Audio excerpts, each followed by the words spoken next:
اعوذ باللہ من الشیطان الرجیم بسم اللہ الرحمن الرحیم۔ عزیزان من، آج ستمبر 1983 کی 2 تاریخ ہے اور درس قرآن کریم کا آغاز سورہ الطلاق سے ہو رہا ہے، جو 65ویں سورت ہے، 65۔ سورت کے نام سے ہی یہ ظاہر ہے کہ اس میں طلاق کے متعلق کچھ احکامات دیے گئے ہیں۔ 2 ہی رکوع ہیں سورت میں، پہلا پورا رکوع اسی پر مشتمل ہے، جنہیں آئلی قوانین یا فیملی لاز کہا جاتا ہے، جن کا تعلق نکاح، طلاق وغیرہ سے ہے۔ یہ قرآن کریم کی مختلف آیات میں بکھرے ہوئے ہیں، زیادہ سورہ بقرہ میں ہیں، پھر سورہ نساء میں ہیں، انفرادی طور پہ 2 ایک اور جگہ بھی ہیں، اور اس صورت میں ایک پورے رکوع میں طلاق سے ہی متعلق اور عدت سے متعلق۔ یہ درس سامنے آئے گا تو یہ میرے لیے ممکن نہیں ہوگا کہ میں ان پورے قوانین کو آپ کے سامنے پیش کر سکوں۔ یہ میری کتاب ہے قرآنی قوانین، مختصر سی ہے، اس میں بھی سارے قوانین آئے ہوئے ہیں، اور مطالب الفرقان جو میری تفسیر ہے اس میں بھی یہ تمام احکام بھی آئے ہوئے ہیں اور آئلی قوانین بھی اس کے اندر درج ہیں۔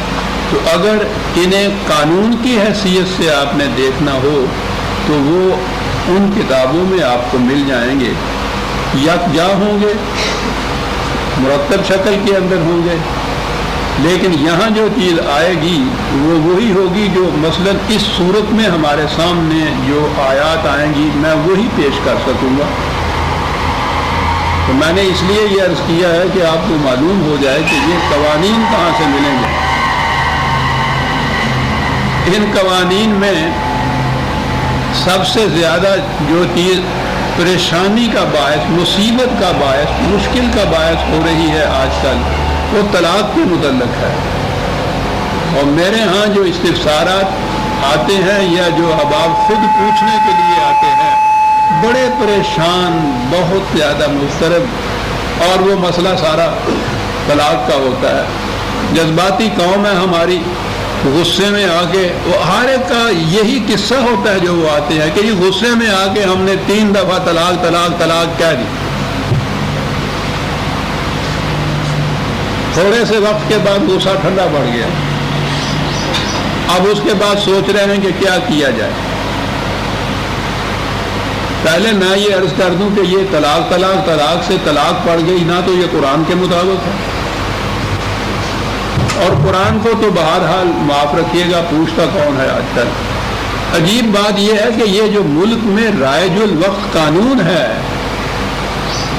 وہ جنہیں میں نے آئلی قوانین کہا، جو صدر ایوب مرحوم کے زمانے میں نافذ ہوئے اور وہ آج تک نافذ العمل ہیں، ان میں بھی جو طریقہ بتایا گیا ہے طلاق کا، وہ یہ نہیں ہے کہ کسی نے اپنے گھر میں بیٹھ کر طلاق طلاق طلاق 3 دفعہ کہہ دیا تو اب وہ بیوی اس پر حرام ہو گئی، دوبارہ نکاح آپس میں کر نہیں سکتے۔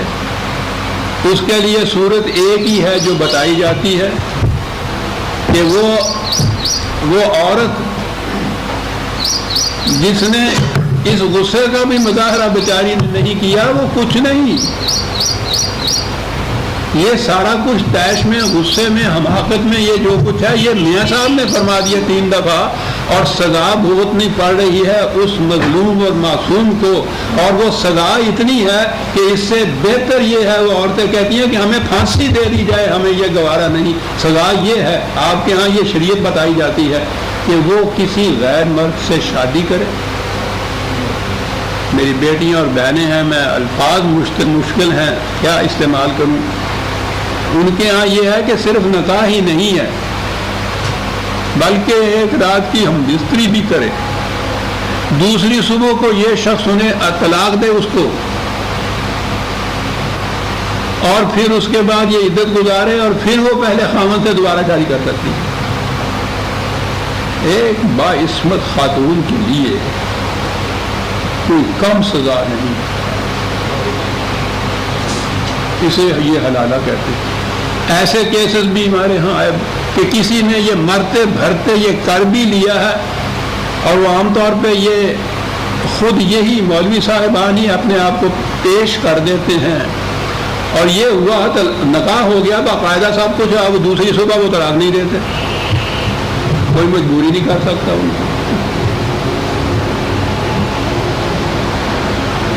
اب میں انہیں بتاتا ہوں، وہ آتے ہیں کہ صاحب قرآن کی روح سے بتائیے کیا کیا جائے، تو میں بتاتا ہوں کہ بھائی قرآن کا تو قانون نازل ہے نہیں،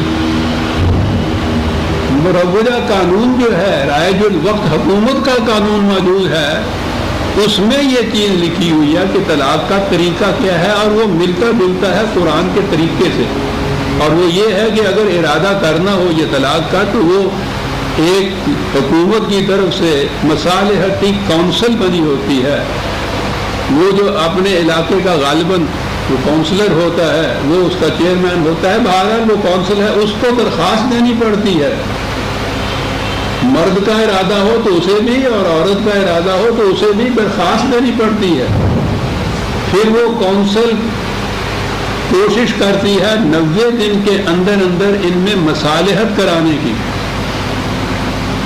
اگر مصالحت نہ ہو سکے تو پھر وہ فیصلہ یہ دیتی ہے کہ مصالحت نہیں ہو سکی، اس لیے ان میں اب علیحدگی ہو جانی چاہیے، یہ سٹیج ہے جس پہ طلاق ہوتی ہے، اور یہ وہ طلاق بھی نہیں ہے کہ اس کے بعد اس متعلقہ کو کسی دوسرے مرد کے ساتھ شادی کرنا پڑے اور پھر اس کے بعد وہ طلاق دے اور یہ واپس آئے، یہ بھی اس میں نہیں ہوتا، وہ عدت کے دوران آپ واپس آ جائیں ایک دوسرے کے ساتھ رجوع کر لیں، عدت کے بعد وہ شادی کر لیں تو بالکل ٹھیک ہوتا ہے۔ یہ طریقہ رائج الوقت قانون میں بھی موجود ہے۔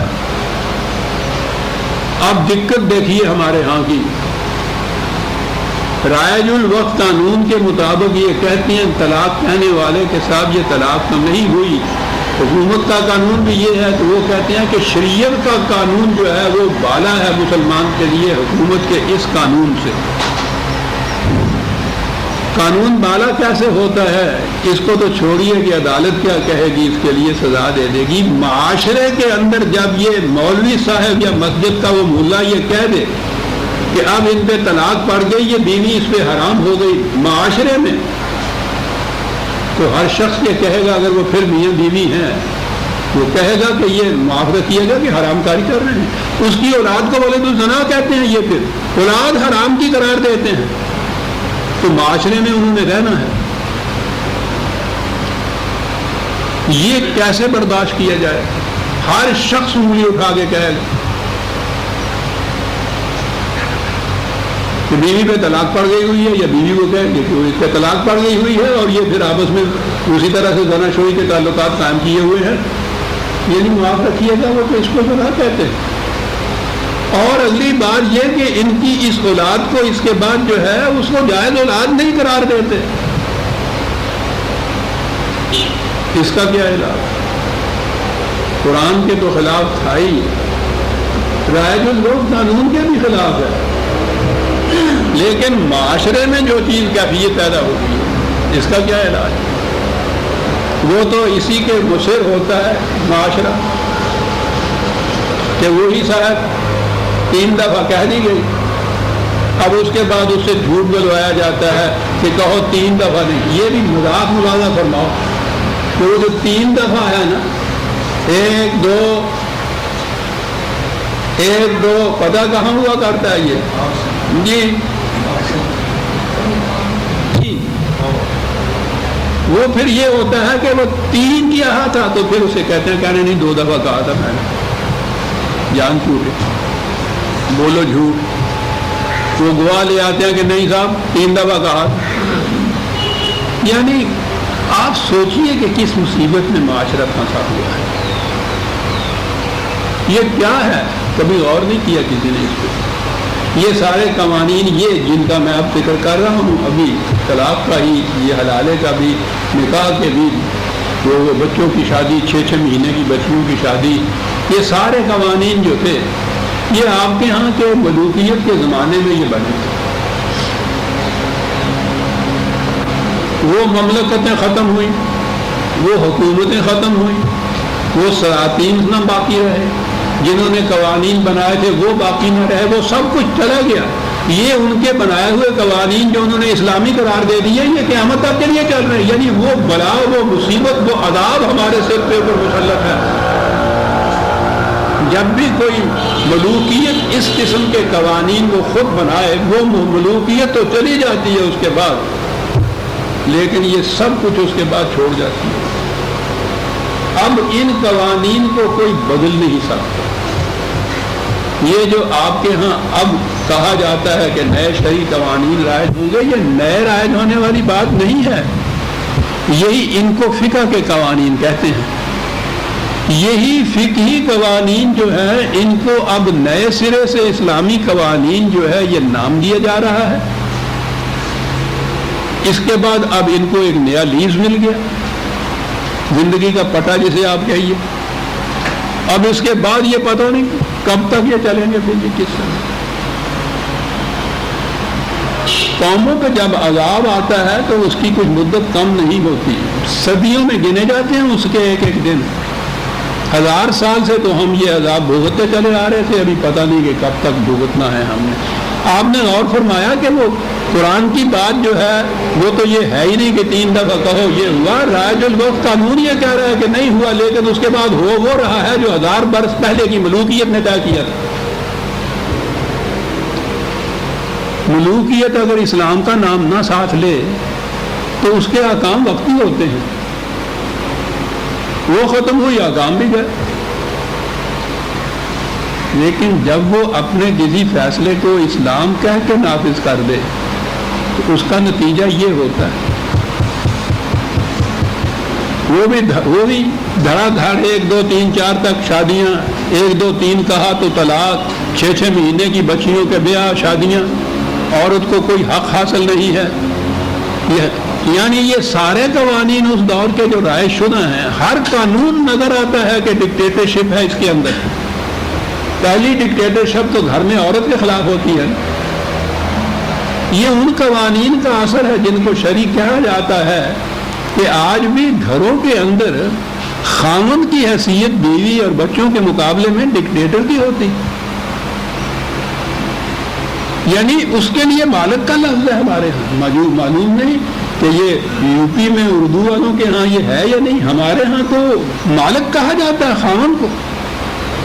اور جیسا میں نے کئی دفعہ کہا، میاں یا اللہ میاں ہوتا ہے یا نیچے خاوند میاں ہوتا ہے، اور اسے مجازی خدا کہا جاتا ہے۔ لائی جاتی ہیں پھر یہ حدیث ہے کہ حضور نے فرمایا کہ خدا کے سوا کسی کو سجدے کی اجازت ہوتی تو میں حکم دیتا عورتوں کو کہ اپنے خاوندوں کو سجدہ کیا کریں۔ یہ ہے نا ملوکیت۔ خدا کو تو ان سجدوں میں معاذ اللہ ٹرخائی دیتے تھے، یا سجدہ حاکم وقت کو وہاں سلاطین کو کیا جاتا تھا، یا گھر میں یہ جو عورت ہے وہ خاوند کو کر دی۔ دیکھا ہر حکم میں ایک ڈکٹیٹرشپ پائی جاتی، ملوکیت جھلک رہی، تو ملوکیت چلی گئی، لیکن اس کے بعد یہ اس کی پرچھائیاں جو ہیں، سائے جو ہیں وہ اتنے لمبے ہیں کہ وہ قیامت تک امت کے اوپر مسلط رہیں گے۔ اور اس کا ہمارے ذہن میں تو یہ ہے نا، ہم ان کو دوش دے رہے ہیں، یہ امت کا ہمارا یہ جرم ہے جس کی وجہ سے ہم یہ سزا بھگت رہے ہیں۔ یہ جرت نہیں پیدا ہوئی 1000 برس میں یہ کہا جائے کہ یہ اسلام نہیں ہے، مانتی چلی آ رہی، تو جب مانتی چلی آ رہی ہے تو مار کھاتی چلی جاتی ہے، سیدھی بات ہے۔ اور یہ کسی فرد کی بات نہیں، فرد تو بیچارہ پس جاتا ہے معاشرے کے اندر۔ معاشرے میں جب یہ عام ہو جائے کہ یہ میاں بیوی اب حرام کاری کرتے ہیں، ان کے بچے بھی حرام کے ہیں، وہ کیسے جی سکتا ہے اس معاشرے کے اندر فرد؟ یہ ہے ان احکام کی کیفیت جو شریعت کے یا شرعی احکام، اسلامی احکام، آئلی قوانین کے بتائے جا رہے ہیں۔ میں نے عرض کیا ہے کہ وہ قانون موجود ہے طلاق ہی کے متعلق جو کہا جائے گا وہ نافذ العمل ہے کاغذ کے اندر، معاشرے کے اندر نافذ العمل نہیں ہے۔ وہ کہیں کوئی ایسا ہے جرت کر کے جو کونسل کی طرف چلا جائے، ورنہ جو ہی 3 دفعہ آپ نے کہا معاشرے کے اندر وہ طلاق بڑھ گئی، اس کی اپیل نہیں، وکیل نہیں، کچھ نہیں۔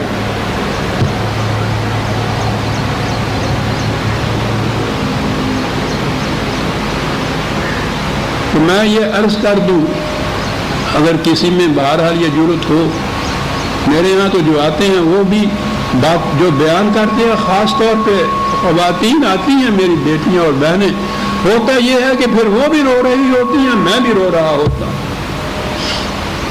کیا حل بتاؤں ان کو؟ یہاں سے نکل جاؤ، یہاں سے چلے جاؤ، یہاں سے۔ جن حالات میں حضرت مریم علیہ السلام اور ان کے خاوند نے مجبور ہو گئے تھے معاشرے کو چھوڑنے کے لیے، 30 سال تک مصر میں جا کے زندگی گزاری انہی کے ہاتھوں، یہی جو مذہبی پیشوائیت تھی جنہوں نے کہا تھا کہ نکاح ناجائز ہے، یہ ہوتا ہے معاشرے کا اثر۔ ایران ایمان یہ تھا، کچھ امید تھی، یہ جو اقبال نے تصور دیا تھا پاکستان کا، کہا یہ تھا کہ یہ خطہ زمین اس لیے ہم مانگ رہے ہیں کہ کوئی ایسی حکومت قائم کرے جس میں ہمارے ملوکیت کے زمانے کا جو خول چڑھا ہوا ہے اسلام کے اوپر، اس کو ہم اتار کے صحیح اسلام کو نافذ کر سکیں۔ یہ مقصد تھا، یہی ہے وہ خول جو چڑھا ہوا ہے۔ یہ ملوکیت کے زمانے کے جتنے قوانین ہیں، وہ پبلک لاز ہوں یا وہ آپ کے یہاں پرسنل لاز ہوں، پبلک تو بہرحال حکومت آگے مٹا دیتی ہے، کیونکہ وہ ریکگنائز نہیں کرتی اس کے سوا کسی اور چیز کو۔ یہ جو معاشری قوانین ہوتے ہیں، یہ بڑی ان کی جڑیں بڑی گہری ہوتی ہیں، معاشرے کے اندر ہوتی ہیں۔ کسی سے یہ کہا جائے کہ یہ ہم میاں بیوی نہیں رہے ہوئے ہیں تو 1000 قرآن کہتا رہے، لاکھ رائج الوقت قانون کہتا رہے، معاشرہ جو ہے وہ ان کو اس نظر سے دیکھتا ہے کہ وہ جی نہیں سکتے بیچارے۔ تو صورت یہ ہے، اگر کسی نے کسی سے کچھ بتانا بھی ہو کہ آپ یہ چھوڑیے کہ قرآن کا قانون تو نافذ العمل ہی نہیں ہے نا، یہاں جو مروجہ آئلی قوانین کی روح سے حکومت کا قانون بھی جو رائج ہے، یہ بات انہیں بتایا کیجئے کہ اس کی روح سے یہ 3 دفعہ اس طرح طلاق کہنے سے کوئی طلاق نہیں پڑتی، اس کا ایک طریقہ ہے حکومت نے مقرر کیا ہوا۔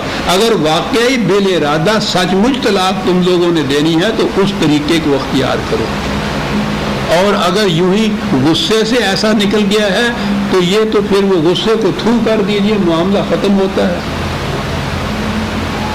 یہ کوئی بات ہی نہیں۔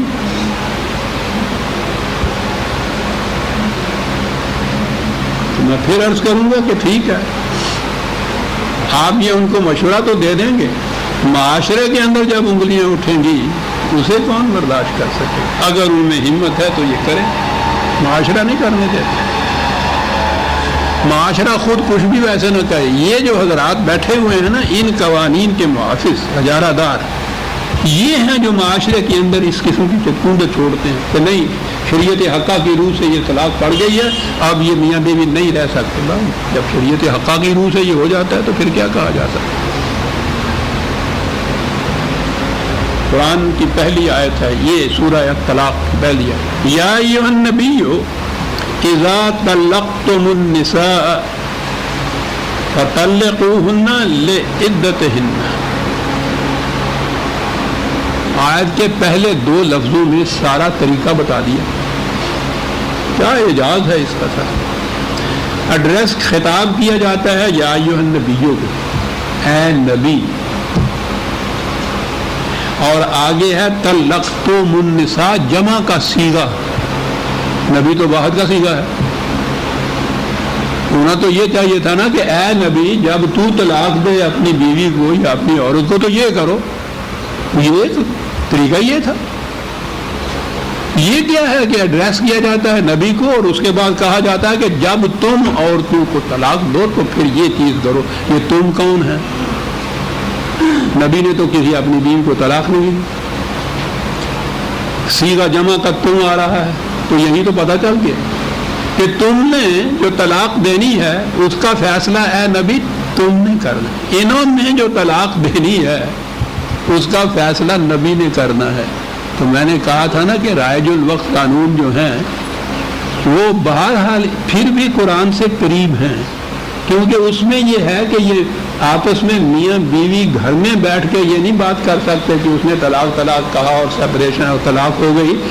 اس کا فیصلہ قرآن نے اس کے متعلق سورہ نساء کی آیت 35 میں 4/35 طریقہ بتایا ہے کہ اگر تم میں کسی معاملے میں میاں بیوی میں اختلاف ہو جائے، کشیدگی ہو جائے، تو اس کا طریقہ یہ ہے کہ ایک ثالث میاں کے یعنی خاوند کے خاندان سے، ایک ثالث بیوی کے خاندان سے یہ حکومت کا نمائندہ مقرر کرے، یہ ثالثوں کا بورڈ بیٹھے، وہ مصالحت کی کوشش کرے ان میں.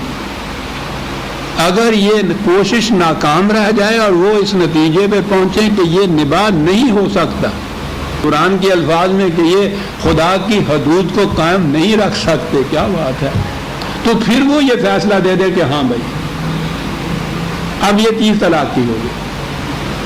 یہ طریقہ ہے قرآن کا، اور ملتا جلتا ہی یہ طریقہ ہے یہ جو رائج الوقت قانون ہے فیملی لا کا. تقریباً 61-62 میں وہ طے ہوئے تھے، اس وقت سے یہ ہمارے مولوی صاحبان ان کے پیچھے لگے ہوئے ہیں. روز یہ ہوتا ہے کہ انہیں منسوخ کرو، انہیں منسوخ کرو، کیونکہ وہ جو ڈکٹیٹرشپ عورتوں کے اوپر بیویوں پہ قائم ہے نا، اس سے کچھ تھوڑی سی اس میں ڈھیل آ جاتی ہے، اور وہ جو پنجہ ہوتا ہے وہ تو ڈھیلا نہیں کرتا. یہ عورتیں بیچاری لاکھ کھینچتی رہیں. وہ اقبال نے تو فرنگ کے لیے کہا تھا، لیکن یہ تو ہارش باز یا شکرا جسے کہتے ہیں، ترا نادا امید غم گساری حاج افرنگ است. افرنگ ہی کہتا تھا نا وہ تو جابر، کیا افرنگ سے تجھے امید غم گساری ہے. دل شاہی نمی سوزت باں سیدے کے در چنگ است. باز کے پنجے میں چڑیا آ جائے تو لاکھ چیچی کرے، وہ نہیں چھوڑتا. یہ امید رکھنی باز سے اس چڑیا کی کہ میں چیچی کروں گی تو مجھے چھوڑ دے گا، وہ کہتا حماقت ہے. کبھی کوئی باز اس چڑیا کو نہیں چھوڑ سکتا جو اس کے پنجے میں آ جاتی ہے. تاریخ اس کی شہادت دیتی ہے. وہ کسی سفیر اور کسی دائرے کے اندر باز اور چڑیا ہو نہیں چھوڑتا.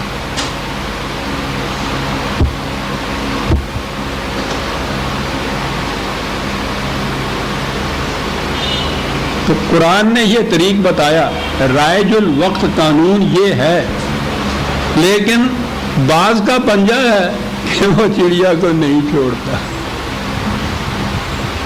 اذا طلقتم النساء اجاز ہے قرآن کا عزیزان من. وہ اسی لیے کہتا ہے ایک ایک آیت کے بعد کہ تدبر کرو، غور کرو، فکر کرو میں نے کیا کہا ہے.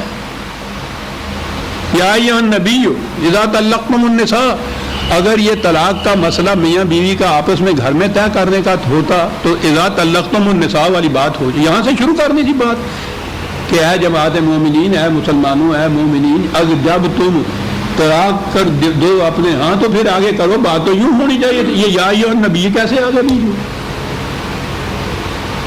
جیسا میں نے عرض کیا ہے کہ یہ طلاق کے حکام نبی پہ تو آئے ہی نہیں تھے، حضور نے تو طلاق ہی کسی کو نہیں دی.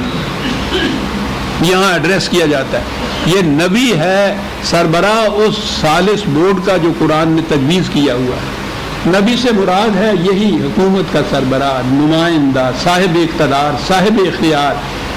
اب حضور کے بعد اسلامی مملکت میں جو بھی صاحب اختیار ہوگا وہ یا ایھا النبی کے جگہ آ جائے گا.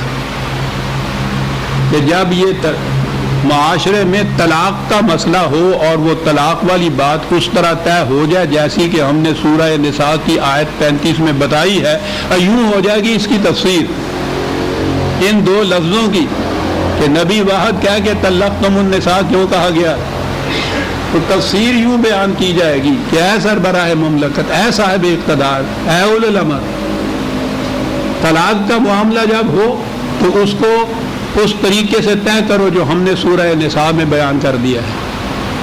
جب یہ طے پا جائے کہ یہ اس میں بعد نہیں ہو سکتا اور ان کو الگ کرنا ہے مخصوص، تو اس وقت پھر وہ اسے کہیں گے.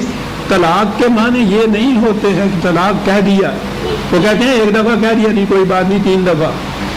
طلاق طلاقہ کے معنی ہے عقد نکاح سے آزاد ہو جانا، اس لفظ کے معنی آزاد ہو جانا ہے. وہ طلاق کا لفظ اس وقت بولا جائے گا جب یہ نکاح سے آزاد ہو جائیں گے، باقی نہیں رہے گی. جب یہ صورت ہو جائے، یہ نہیں کہ جب تم گھر میں طلاق طلاق طلاق کہہ دو 2 دفعہ کہہ دو تو اور بات، 3 دفعہ کہو تو اور بات، سوال ہی نہیں. طلاقہ کا جہاں لفظ آ جائے گا طلاق کا، اس کے معنی ہوں گے کہ جب وہ ٹوٹ گیا نکاح، ختم ہو گیا سلسلہ. جب یہ ہو جائے تو کیا کرو؟ فَطَلِّقُوهُنَّ لِعِدَّتِهِنَّ وَأَحْصُوا الْعِدَّةَ. تو پھر عدت کے لیے عدت بڑی ضروری قرار دی ہے قرآن میں. عجیب احکام ہے عزیزان من. یعنی اتنا بڑا پروسیجر جو بتایا گیا ہے وہ ثالثی بورڈ یا ریکنسلیشن کی کم. اس کے بعد بھی جب یہ ہو جائے تو یہ کہا یہ کہ بھئی پھر بھی انتظار کر لو تھوڑا بہت. ہو سکتا ہے کہ اس سیپریشن سے، اس علیحدگی سے جو یوں واقع ابھی ہوئی ہے، تمہارے فیصلے میں کچھ فرق پڑ جائے، تمہارے جذبات اور احساسات میں کوئی تبدیلی آ جائے. یعنی ایک ویٹنگ پیریڈ رکھ دیا کہ اس میں شاید یہ چیز جو ہے کچھ اور حالات ہو جائے، یا تم ہی اپنے فیصلے بدلو. تو گنجائش رکھ دی قانون نے. کتنی بڑی چیز. طلاق طلاق طلاق کہنے سے کچھ نہیں ہو رہا. وہ طریق وہ ہے اتنا لمبا چوڑا، اس کے باوجود جب وہ فیصلہ کرنے کے کہ علیحدگی کی بات ہی ہے تو اس پہ بھی کہا کہ ذرا انتظار کر لو. اسے کہتے ہیں عدت. جس دوران میں وہ عورت کسی اور جگہ شادی نہیں کر سکتی، یہ جو میاں بیوی تھے ان کے لیے گنجائش باقی رہتی ہے کہ اگر اپنے فیصلے سے رجوع کرنا چاہے، باہمی مرضی سے بہرحال ہوتا ہے. یاد رکھیے نکاح بھی عورت کی مرضی سے ہوتا ہے، یہ طلاق کا معاملہ بھی اس کے ساتھ ہوتا ہے. یہ ون وے ٹریفک نہیں ہے اس میں کہ نکاح تو اس کی مرضی سے ہو اور چھٹکارا طلاق جو ہے یہ اسے پوچھے بغیر جو جی میں آئے کر دو. تو ویٹنگ پیریڈ رکھ دیا کہ ممکن ہے اس دوران میں جذبات کچھ اور ٹھنڈے پڑ جائیں، تم خالی ذہن ہو کر جذبات سے بلند ہو کے پھر سوچ لو سمجھ لو تو پھر تم یہ واپس آ سکتے، کوئی حرج نہیں. عدت کے دوران یہ پہلی جو عدت بتائی گئی ہے، اس کے بعد بھی اگر آنا ہو تو پھر نکاح کر سکتے ہیں، لیکن اس کے بعد نکاح کرنا ہوگا. لیکن عدت کے دوران ویسے ہی رجوع کر سکتے ہو تم اگر دونوں میاں بیوی راضی ہو، متفق ہو اس پہ. یہ ہے عدت. واتقوا اللہ ربکم، خدا کے قوانین کی نگہداشت کرو، وہی ہے تمہارا نشو و نما دینا. لا تخرجوہن من بیوتہن ولا یخرجن الا ان یاتین بفاحشۃ مبینۃ. اسے اسی گھر میں رہنے دو، زبردستی نکالو نہیں وہاں سے. بجوز اس کے کہ کوئی کھلی ہوئی بے حیائی کی بات ہو جائے وہ اور بات ہے، وہ تو ایک جرم ہی اور ہو گیا نا. ورنہ محض اس کے متعلقہ ہونے کی جہت سے اس کو گھر سے نہ نکال دو. آگے ہے کہ وہ بھی نہ گھر سے نکلیں. فَتِلْكَ حدود اللہ ہے، یہ اللہ کی باندھی ہوئی حدیں ہیں. یاد رکھیے قرآن نے چند ہی قانون ہیں جن کی متعین جزیات بھی خود مقرر کی ہیں، ورنہ اس نے یہ حدیں ہی مقرر کی ہیں. یہ لمیٹیشن بھی ہیں جو پرسکرائب کیے ہیں. وہ کہتا یہ ہے کہ ان کو تو نہیں توڑ سکتے، ان کے اندر رہتے ہوئے تم اپنے اپنے حالات کے مطابق جزئی بائلاز جزئی قوانین خود مرتب کر سکتے ہو امت باہمی مشورے سے. اسی لیے حدود اللہ کہا جاتا کہتا ہے وہ ان چیزوں. وَمَن يَتَعَدَّ حدود اللہ فقد ظلم نفسہ. یہ ان حدود سے جو سرکشی برتتا ہے، تجاوز کرتا ہے، وہ ظلم کرتا ہے. کس پہ کرتا ہے ظلم؟ اپنے آپ پر ظلم کرتا ہے. کیا بات ہے صاحب. یہ تجاوز، یہ خلاف ورزیاں جو ہیں حدود اللہ کی، یہ کئی دفعہ ہے کہ خدا کا تو اس سے کچھ نہیں بگڑتا. وہ نکاح ہی نہیں کہتے ہوں ٹوٹنا کی ہے. اپنے آپ پہ ظلم کرتے ہو. کیا انداز قرآن کے بتانے کا تھا. یہ عدت جو تھی اس کی مصلحت ہے آگی. لا تدری لعل اللہ یحدث بعد ذلک امرا. تمہیں کیا معلوم ہے کہ اس کے بعد یہ قانوناً ٹھیک ہے، فیصلہ ہو گیا کہ نہیں نبھ سکتا، ہو سکے گی طلاق. ممکن ہے اس دوران میں کوئی اور ان ایکسپیکٹڈ غیر متوقع حالات ہو جائیں، تمہارے جذبات و احساسات میں کوئی تبدیلی آ جائے، تم اپنا فیصلہ بدلنا چاہو. گنجائش رکھی، یہ کہہ کے گنجائش رکھی کہ تمہیں کیا معلوم ہے، اور یہ کسی کو معلوم نہیں ہو سکتا. خود اس میاں بیوی کو بھی نہیں معلوم ہو سکتا کہ کل کو کیا حالات پیدا ہو جائے. کیا بات ہے.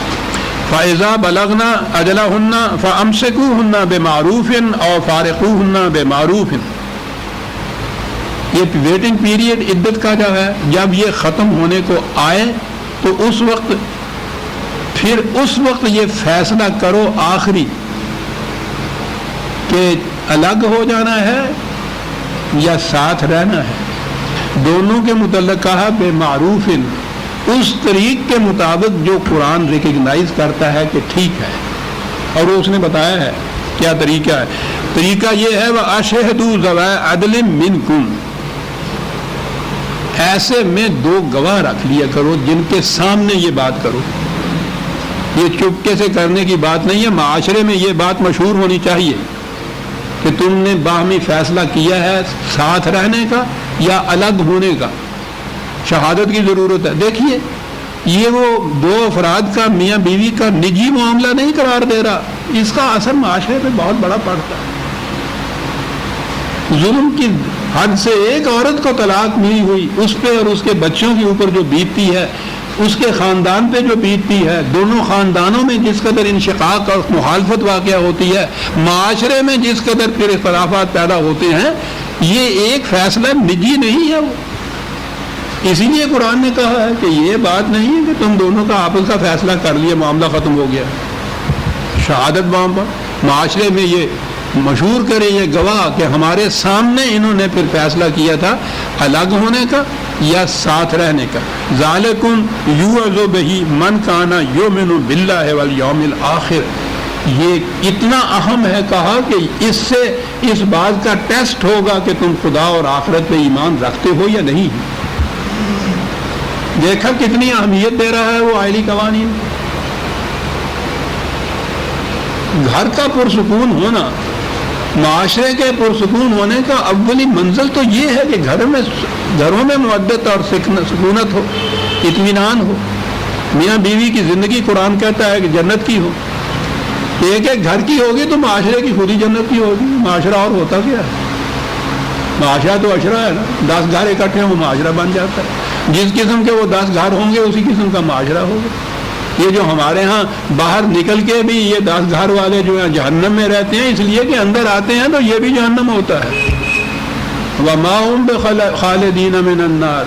اس جہنم سے یہ نکل ہی نہیں سکتے، خواہ گھر سے باہر چلے جائیں، گھر کے اندر آ جائے. صاحب قرآن نے خود اس کو جہنم کہا. بارہ وَمَن يَتَّقِ اللَّهَ يَجْعَل لَّهُ مَخْرَجًا